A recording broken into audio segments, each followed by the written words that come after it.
En manchette aujourd'hui, nouveau projet structurant pour les aînés de Berthier-Masquinongé et ouverture des terrains de tennis à Berthierville, et ce à compter du 17 avril.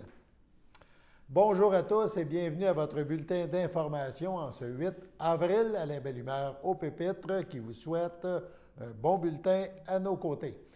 Donc, nouveau projet, ça a un lien direct avec le député fédéral Yves Perron qui nous informe de ce sujet. Le député bloquiste est en effet heureux d'annoncer des investissements pour la mise en place de différents projets structurants pour les aînés de Berthier-Masquinongé. 3 organismes de la région se partageront un montant de 54 910 $ pour la réalisation de projets destinés à des services offerts aux aînés. Yves Perron souligne « Nos aînés sont les principales victimes du virus, les plus susceptibles de voir leur santé mentale décliner et les plus isolés par les mesures sanitaires. Ces investissements contribueront précisément à l'amélioration des services offerts aux aînés et à un meilleur accès à ces services. C'est une bonne nouvelle. On sait que les aînés ont été durement touchés par la pandémie. Les appuis sur lesquels ils comptent habituellement, comme la famille, les amis et les nombreux programmes communautaires, n'étaient plus aussi disponibles qu'ils l'étaient avant la pandémie. Yves Perron ajoute « C'est pourquoi il est très important que nous fassions tout ce qui est possible pour continuer de renforcer l'autonomie de nos aînés et d'améliorer leur bien-être et leur qualité de vie. Je félicite les organismes dont les projets ont été retenus et je les remercie de leur apport positif pour le bien-être de nos aînés. » Le député rappelle toutefois que trop d'aînés vivent encore dans la précarité financière. Il mentionne, c'est-à-dire « Au Bloc québécois, on travaille fort depuis longtemps pour l'obtention de l'augmentation de la pension de vieillesse de 110 $ par mois, et ce, à partir de 65 ans. Il y a aussi une accentuation des difficultés financières des aînés causées par la pandémie. Il ne faut pas l'oublier » de conclure le député Perron. Dans le bulletin d'information d'hier, nous vous présentions une entrevue avec Éric Fortier, directeur général de la Caisse des Jardins de Dauдрey. Il nous parle du programme Jeunes au travail, cette fois un programme pour les 15-18 ans, dont les inscriptions viennent de se terminer. On l'écoute à ce sujet. Il y a aussi le projet Jeunes au travail que Desjardins est d'ailleurs derrière ce projet-là. C'est là, je pense que l'année passée, je vais juste vérifier, je l'avais écrit quelque part. Oh oui, c'est 23 jeunes en 2020 qui ont pu vivre une première expérience au travail. Pouvez-vous me parler un peu d'abord, c'est quoi ce programme-là? En fait, là, c'est des 15-18 ans. Pour une première expérience de vie, je vous dirais professionnelle, ces jeunes-là, souvent, puis là, on est un petit peu dans un contexte différent. On commence à comprendre qu'il y a beaucoup d'entrepreneurs qui ont le goût d'avoir les 15 ans, mais reportons-nous juste il y a quelques années. Lorsqu'on a commencé, nous, ce projet-là, qui est à peu près il y a une vingtaine d'années, des pénuries de main-d'œuvre, ça n'existait pas. Oui. Alors, ça n'intéressait pas vraiment les employeurs de savoir qu'un jeune de 15 ans voulait travailler chez eux. Ils ne voulaient même pas savoir qu'il existait. Aujourd'hui, on est pas mal plus sensible. Cependant, Desjardins, depuis à peu près une vingtaine d'années, et cette initiative-là de Jeunes au travail, Desjardins, ça a commencé très spécialement dans notre caisse. C'est à notre caisse de Dauдрey qu'on a été les instigateurs, puis ça a fait effet boule de neige. Aujourd'hui, c'est à la grandeur du réseau des caisses du mouvement Desjardins. Qu'est-ce que ça fait en fait? Bien, c'est ça vient intéresser l'employeur de dire, écoute, je vais te prendre, moi, mon petit Tommy, et puis Desjardins va te donner une grande... Il ne te le donne pas à toi, il me le donne à moi pour que je puisse te donner un salaire. Donc, ça vient donner la chance à ces jeunes-là de se faire valoir. Et souvent, parce que c'est le commentaire qu'on entend, c'est des jeunes qui ensuite deviennent des employés étudiants pendant les années qui suivent, pendant la période de leurs études, ou qui en font une carrière dans les organismes qui ont œuvré. Donc, c'est vraiment 23 jeunes qui ont été bénéficiaires cette année, l'année 2020. Et on a déjà voté dans un dernier budget, là, dans notre budget de 2021, on a déjà voté que oui, on sera présent encore pour ce genre d'initiative-là. Le Centre-emploi, en fait les entrevues de nos jeunes potentiels bénéficiaires. Et donc, il y a du sérieux beaucoup là-dedans. Ces jeunes-là ont à se faire valoir leurs belles valeurs. Puis, qu'est-ce qui ferait une différence de les embaucher? Par la suite, le centre d'emploi, qui ont l'expertise pour pouvoir gérer toute cette information-là, nous font leurs recommandations. Et puis, c'est parti. On sait d'avance le nombre qu'on veut trouver. Je vous dirais que 2020, c'est un petit peu particulier. Hein? L'économie était fermée. Mais malgré ça, on a quand même pas mal de jeunes qui ont trouvé une place pour pouvoir y œuvrer dans l'été 2020. Parfait. Puis là, justement, le processus d'inscription est terminé pour 2021, donc pour cet été. Savez-vous un peu le nombre de jeunes qui se sont inscrits ou du moins, est-ce qu'il y en a plus que l'année passée, vu que là, notre économie officiellement est quasiment ouverte? En fait, Chloé, au niveau de ces jeunes-là, on est dans le recrutement actuellement. On n'a pas eu la statistique encore, mais on a bon espoir qu'on va être en mesure de faire beaucoup mieux que l'an passé, parce que l'an passé, je vous dis, là, c'est des jeunes qui étaient cloîtrés chez eux. Pendant notre période d'inscription, on a eu beau la retarder, l'allonger, je vous dirais. L'employeur n'était pas présent, le jeune ne l'était pas non plus. Puis, tu sais, l'employeur dit, ben écoute, je le prendrais bien, le jeune, mais je suis fermé. Fait que c'était un petit peu plus problématique. Donc, ça, c'est un aspect au niveau de la jeunesse qui nous tient à cœur. Mais il y a un deuxième point, Chloé, que je t'emmène pendant que j'y pense, parce que je veux surtout pas qu'on l'oublie, qu'on le passe au silence. Mais pour moi, c'est toute la notion des bourses d'études, les bourses Desjardins. Ça aussi, l'inscription est terminée, c'est 175 jeunes de niveau secondaire, au niveau du secondaire 5, ensuite collégial et universitaire, qui ont levé la main pour pouvoir être éligibles à notre donation qui va être encore de l'ordre qui va jouer environ entre 20 et 30 000 cette année. Parce que je vous dis que ça va jouer c'est simplement parce qu'il y a une portion qui vient de la caisse. Elle, je la connais, c'est 20 000, mais il y a la portion aussi des bourses de la Fondation Desjardins qui peuvent s'ajouter. Comme l'an passé, c'est 7 500 environ qu'on avait ajouté au montant de ce qu'on donnait au niveau de la caisse. Parfait, c'est ça, là, c'est des bourses pour les études, donc ça paye tes études cégep ou collégial ou... Souvent, c'est un clin d'œil. C'est comme au niveau universitaire, on va parler d'une bourse d'environ 1 500. Puis au niveau secondaire, c'est 500. Puis le collégial, mettons, c'est 1000. C'est ça. Mais tous les jeunes à qui on a donné ça par les années passées étaient très contents. C'est un petit peu comme, j'ai pas gagné le million à 6,49, mais j'ai gagné 100 000. Est-ce que je suis malheureux? Non, j'ai un petit sourire aussi. Ça fait que c'est vraiment, on ne peut pas changer leur vie, mais on peut peut-être lui donner un petit coup de pouce qui va faire en sorte que ça va les motiver davantage. Bien, mon Dieu, je vais travailler encore un petit peu plus fort pour pouvoir remercier ces gens-là de me faire confiance. Exact, c'est ça. Ça peut les motiver justement à aller au collégial, après ça aller à l'université. Des fois, c'est juste un petit montant. Puis les inscriptions sont finies, mais habituellement, ça, c'est un programme où les gens s'inscrivent. Est-ce que c'est en lien avec les notes ou c'est... Non, mais encore une fois, c'est un jury qui vient prendre le temps de délibérer au niveau de qui sera nos récipiendaires. Puis dans la fondation, il y a vraiment une notion je vous dirais, de capacité des notes. Plus ils sont élevés, plus ils vont attirer l'attention. C'est un petit peu comme le reste de notre vie. Mais pour ce qui est de la caisse, nous, ce qu'on va faire souvent, c'est on va faire un tirage. Donc, on a, mettons, 12 personnes, puis on a 5 bourses. Bien, on va faire un tirage parmi ces 12 personnes-là. On ne fera pas de discrimination. Tout le monde a la même chance égale, peu importe le résultat. Allons maintenant à la première pause. Le samedi matin, dès 9h30, nos téléspectateurs sont invités au Super Bingo télévisé diffusé de nos studios de Berthierville. Depuis maintenant une vingtaine d'années, plusieurs adeptes de la télévision régionale se sont partagés un montant de 600 $ disponible chaque semaine lors de cette joute de bingo télévisé. Un animateur et 3 bénévoles se succèdent à la caméra dans le but de vous faire passer une petite heure agréable et payante le samedi matin. On peut se procurer les cartes de jeu chez les dépositaires autorisés participants, c'est-à-dire à Berthierville, le dépanneur Formule 1 rue Gilles Villeneuve, le marché IGA Extra sur la rue Gabrielle Brissette, le marché Métro rue Notre-Dame, la pharmacie Proxime rue Frontenac, le garage Pétroté sur la rue Gilles Villeneuve et à Saint-Ignace de Loyola, le marché Aldo rang Saint-Michel, le dépanneur Le Magasin Esso sur le chemin de la Traverse, C'est un rendez-vous tous les samedis matins à 9h30 sur les ondes de CTRB, votre télévision régionale et communautaire.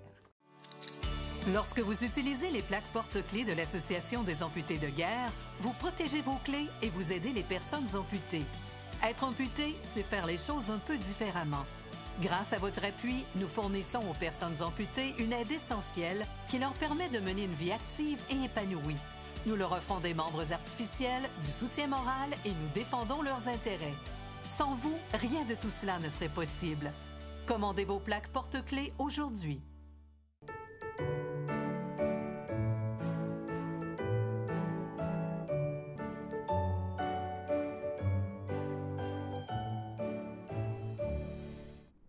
Aujourd'hui, 8 avril, voici les anniversaires. Tout d'abord, la FADOC de l'île d'Ipa souhaite bonne fête à Francine Grégoire et le CABA souhaite, le Centre d'action bénévole d'Autrey, souhaite bonne fête à Claude Lachance. C'est votre anniversaire aujourd'hui. Toute l'équipe de CTRB se joint à moi et vous souhaite un heureux anniversaire en ce 8 avril. On poursuit maintenant nos informations. On parle de l'ouverture du terrain de tennis à Berthierville. En effet, la ville de Berthierville annonce l'ouverture des terrains de tennis, sur la municipalité de Berthierville, à compter du 17 avril prochain. Rappelons qu'une clé est nécessaire pour accéder au terrain. Marie Gauvreau-Leblanc, directrice des loisirs de Berthierville, explique la procédure, comment se procurer une clé pour jouer au tennis. On l'écoute. Donc, les terrains de tennis sont situés au parc Sainte-Geneviève devant l'église. Donc, il y a un cadenas. Dans le fond, il y a une clôture, mais vous pouvez, comme citoyen de Berthierville, vous procurer une clé gratuitement. On demande simplement un dépôt de 15 $ qu'on vous remet quand vous venez porter votre clé à l'automne. Pour les non-résidents de Berthierville, c'est 25 $ pour avoir accès à la clé. Donc, il y a un coût de 25 $ plus le dépôt. Et puis, vous avez accès comme ça, en pratique libre, selon les heures où le terrain est éclairé, là, plus le soir. Là, donc, lumière, c'est terminé. Ça, c'est pour le tennis. Donc, je ne peux pas donner de date précise, mais aussitôt que la température nous le permet, que le terrain est asséché, on va pouvoir en faire la promotion. Simplement suivre le site web de la ville de Berthierville et notre page Facebook. Un foyer extérieur, c'est toujours plaisant en belle saison, donc en période estivale. Mais il faut être prudent. Le service de sécurité incendie de la MRC de Dautrey souhaite rappeler les bonnes consignes de sécurité pour faire un feu dans son foyer extérieur. Le feu, de branche seulement, doit être localisé dans une zone sécuritaire ayant un périmètre de 30 mètres minimum de tout bâtiment boisé, herbe haute. Les tas de branches doivent être environ 3 mètres par 3 mètres au maximum, n'excédant pas 2 mètres de hauteur. Vous devez contacter le numéro suivant, le 450-836-7007, le poste 2510, en laissant vos coordonnées afin qu'un responsable du service incendie vous rencontre pour émettre le permis et dans les heures ouvrables. Le service d'incendie rappelle qu'ils ont 24 heures ouvrables pour émettre un permis. Le fait de faire un feu ne doit pas nuire au voisinage. Même avec un permis, les citoyens demeurent responsables des déboursés ou dommages qui peuvent résulter d'un feu ainsi allumé. La Société de protection des forêts contre le feu, la SOPFEU, a d'ailleurs lancé un appel à la prudence ce matin dans un communiqué. Voilà quelques mots de ce communiqué.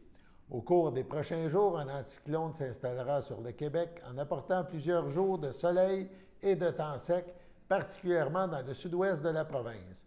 Ce phénomène atmosphérique pourrait faire grimper les températures de 10 à 20 degrés Celsius au-dessus des normes saisonnières. À cet effet, le danger d'incendie varie actuellement de élevé à extrême, puisque la hausse des températures, l'absence de précipitations et les taux d'humidité très bas favorisent l'éclosion de feux de broussailles et de forêt. Donc, on fait attention si on allume un feu de foyer à l'extérieur. Les enquêteurs spécialisés en matière d'exploitation sexuelle des enfants sur Internet de la Sûreté du Québec ont procédé à l'arrestation d'un homme de 51 ans de Saint-Calixte, dans la Naudière, Robertino Colombo. Donc, ce dernier a été arrêté en lien avec de la pornographie juvénile. C'était le 6 avril dernier. Une perquisition a également été menée dans une résidence de Saint-Calixte. Les policiers ont entre autres saisi des fichiers contenant de la pornographie juvénile et du matériel informatique. Le suspect a comparu par voie de visioconférence le 6 avril. Il fait face à 3 chefs d'accusation, soit d'avoir accédé, possédé et transmis de la pornographie juvénile. Il a été remis en liberté avec des conditions à respecter. L'enquête se poursuit toujours, elle suit son cours, et d'autres accusations pourraient s'ajouter. La Direction des enquêtes criminelles de la Sûreté du Québec regroupe au sein de son service des projets d'enquête spécialisés des experts en matière de cybercriminalité et d'exploitation sexuelle des enfants. Ces enquêteurs œuvrent en étroite collaboration avec la Gendarmerie royale du Canada et l'ensemble des policiers municipaux. Depuis la mise en place de la stratégie provinciale de la Sûreté du Québec en matière de lutte contre l'exploitation sexuelle des enfants en 2012, plus de 1000 arrestations ont été réalisées. Grâce à ça, plusieurs centaines de victimes ont pu être identifiées. Toute personne qui aurait de l'information sur cet homme, qu'on vous a parlé tantôt, ou sur ses agissements peut transmettre en tout temps des informations de façon confidentielle à la Centrale de l'information criminelle de la SQ au 1-800-659-4264. De plus, le public est invité à signaler toute situation d'exploitation sexuelle de jeunes sur Internet à l'adresse suivante cyberaide.ca cyberaide.ca. Toujours au sujet de la Sûreté du Québec, du 29 mars au 5 avril dernier, les policiers de la Naudière ont émis 139 constats ou rapports d'infractions généraux, dont 27 en lien avec le couvre-feu, donc le respect du couvre-feu. Allons maintenant à la seconde pause. Sachez que vous pouvez nous faire part de vos commentaires, soit pour une annonce gratuite sur notre babillard ou toute autre suggestion en nous rejoignant par téléphone au 450-836-5103, 450-836-5103, ou bien par courriel tvcberthierville@hotmail.com, sur Facebook en écrivant Facebook CTRB. Et surtout, n'hésitez pas à visiter notre chaîne YouTube afin d'y retrouver une grande partie de notre programmation sur YouTube CTRB. Les émissions sont classées par catégorie, vous permettant de chercher moins longtemps. Vous pouvez aussi cliquer sur le rectangle rouge « S'abonner » pour être à l'affût des dernières émissions enregistrées.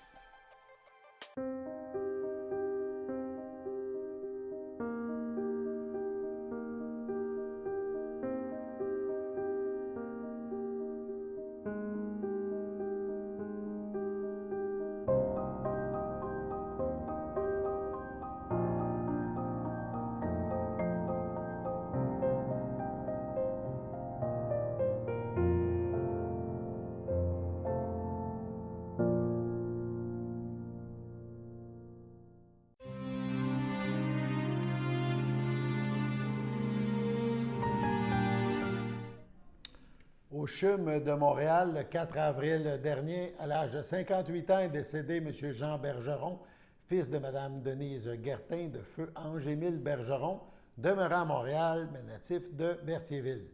Il laisse dans le deuil, outre sa mère, ses frères Martin Bergeron, Annie Boucher, Claude Bergeron, Guylaine Giroir, sa meilleure amie Annie Ducharme, ses nièces et neveux Raphaël, Christophe, Félix, Julien, Florence, ainsi que plusieurs oncles, tantes, cousins et cousines, autres parents et amis. Étant donné la pandémie COVID-19 actuelle, la famille a pris la décision de reporter la cérémonie au 10 juillet prochain en l'église Sainte-Geneviève de Berthier dès 10 h et suivront alors les funérailles à 11 h. M. Bergeron sera inhumé au cimetière de Berthierville le jour même. Veuillez donc suivre les normes de santé publique qui seront mises en vigueur ou qui seront en vigueur à ce moment. Au CHDL de Saint-Charles-Borromée, le 31 mars dernier, à 91 ans, est décédée Mme Lorraine Simard, épouse de feu Léopold Lavoie, demeurant à Berthierville, native de Petite-Rivière-Saint-François. Elle laisse dans le deuil ses enfants, Estelle Lavoie, Élise Lavoie, Denis Gauthier, Richard Lavoie, Dominique Lavoie, Stéphane Harper, ses petits-enfants, Chantal, Francis, David, Alexandre, Olivier, Virginie, Annabelle et leurs conjoints, ses arrière-petits-enfants, Vincent, Fabrice, Rémi, Zachary, Félix, Ryan, Hayden, Lennox, Léopold, Ophelia, Oli, sa sœur Dolores Simard, ainsi que plusieurs neveux, nièces, autres parents et amis. Étant donné la situation de la pandémie actuelle, une cérémonie aura lieu en toute intimité à une date ultérieure. Paisiblement et en douceur aux soins palliatifs de l'hôpital de Joliette, le 30 mars dernier, à l'âge de 97 ans et 4 mois, est décédé M. Marcel Plante, veuf de Lucienne Latulippe et conjoint de feu Lucienne Chevalier, demeurant à Saint-Ignace de Loyola. Il laisse dans le deuil ses enfants, Roger Plante, Suzanne Casobon, Carole Plante, Denis Guérard, Carmen Plante, Mario Aubin, Chantal Plante, Patrick Gagnon, ses petits-enfants, David Cardin, Émilie Laforêt, Gabriel Boisjoli, William Plante, Camille Chapdelaine, Philippe Laforêt, Benjamin Plante, Ariane Gingras, ses arrière-petits-enfants, Marc-Antoine Legault, Tristan Cardin, Zachary Bellumeur, Abigail Cardin, Lily-Rose Laforêt, ainsi que plusieurs neveux, nièces, autres parents et amis. Dans les circonstances de cette pandémie actuelle et dans le but d'éviter les rassemblements, la famille de M. Plante a pris la décision de reporter les rituels funéraires à une date ultérieure. À son domicile, le 29 mars dernier, à 59 ans, est décédé M. Rénald Courchaine, conjoint de Jolène Saint-Martin, demeurant à la Visitation de l'île du Pas. Il laisse dans le deuil, outre sa conjointe, ses beaux-parents, Edmond Saint-Martin et Imelda Chevalier, ses sœurs, frères, belles-sœurs et beaux-frères, Paul Courchaine, Jocelyne Courchaine, Lise Courchaine, Jacinthe Courchaine, Jocelyn Richard, Laurent Courchaine, Marie-France Courchaine, Mario Courchaine, Luce Julien, France Courchaine, Robert Roch, Nathalie Saint-Martin, Stéphane Parent, Carina Saint-Martin, Laurier Chaussé-Simard, Pierre Saint-Martin, ainsi que plusieurs neveux, nièces, autres parents et amis. Un merci spécial au CLSC de Berthier pour les bons soins à domicile prodigués à M. Courchaine, spécialement aux deux infirmières Martine Lafont et José Lamontagne, et au super infirmier Gilles Cossette. En raison des circonstances actuelles, les funérailles de M. Courchaine auront lieu en l'église de la Visitation de l'île du Pas à une date ultérieure. Il faut donc suivre le site web de F. Thériault et Fils régulièrement pour suivre les développements en lien avec ce genre de situation. À Berthierville, le 27 mars dernier, à 71 ans, est décédée Mme Pauline Gadouri, demeurant à Berthierville. Elle laisse dans le deuil ses fils, Stéphane Soulière, Sandra Ambrosi, Alex Soulière, Stéphanie Fouché, ses petits-enfants, Zachary, Maxime, Valérie, Tommy et Xavier, ses frères, sœurs, beaux-frères et belles-sœurs, plusieurs neveux, nièces et autres parents et amis. Selon les volontés de Mme Gadouri, Gadouri, c'est ça, aucune cérémonie n'aura lieu. Au nom de CTRB et de son personnel, nous souhaitons à ces familles nos plus sincères sympathies. On poursuit maintenant avec l'information concernant la COVID dans la région. Tout d'abord, on rappelle que la vaccination est maintenant offerte dans la Naudière aux 60 ans et plus. Donc, la campagne se poursuit, mais touche maintenant les 60 ans et plus, nés en 1961 ou avant. Ces gens-là peuvent prendre rendez-vous dès maintenant pour se faire vacciner sur le territoire lanaudois. Des plages horaires sont disponibles dans différents sites de vaccination. Quant au vaccin AstraZeneca offert aux personnes de 55 ans à 79 ans, en clinique, c'est sans rendez-vous. L'accélération de la vaccination et les importantes livraisons du vaccin AstraZeneca permettent en effet d'offrir cette possibilité de se faire vacciner sans rendez-vous.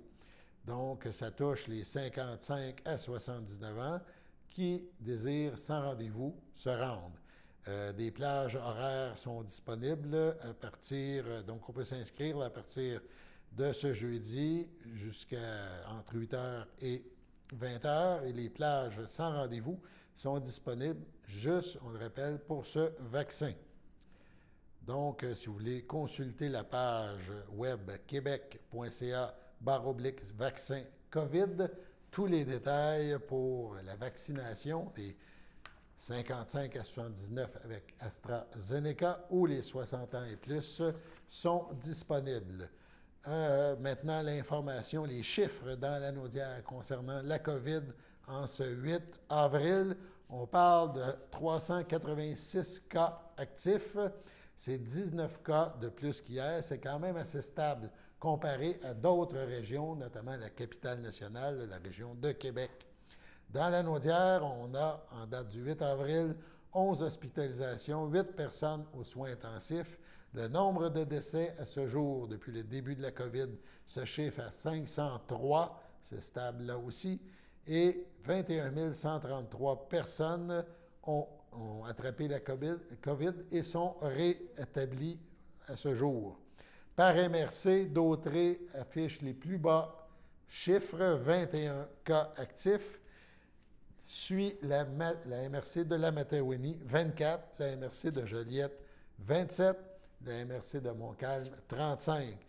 Les deux MRC du Sud, la MRC de l'Assomption et la MRC Les Moulins, sont les MRC les plus affectés. C'est aussi les MRC les plus populeuses et les plus proches de Montréal.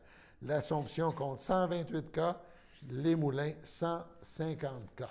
Donc, on verra ce qui va se passer au niveau des mesures touchant la COVID, mais à ce niveau-là, la MRC d'Autré fait quand même bonne figure, puisque seulement la Lavaltrie, donc, qui compte 12 cas, et toutes les autres municipalités de Dautré comptent entre 0 et 5 cas, donc c'est quand même assez stable.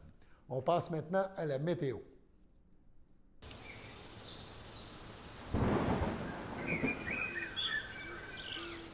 Alors bonjour tout le monde, donc c'est moi Xavier qui va vous faire la météo.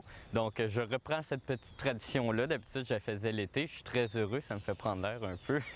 Donc aujourd'hui c'est très ensoleillé, une très belle journée. Cet après-midi il va faire 18 degrés avec un ressenti de 18, beaucoup de soleil, il y a très peu de nuages présentement. En soirée ça va être un peu plus nuageux, les nuages vont arriver, il va faire une température de 13 degrés avec un ressenti de 12. Cette nuit on ne pourra pas sortir mais je vais quand même vous glisser mot, donc la température va se réduire drastiquement. On parle de température de 5 degrés avec un ressenti de 2 degrés. Donc le froid revient.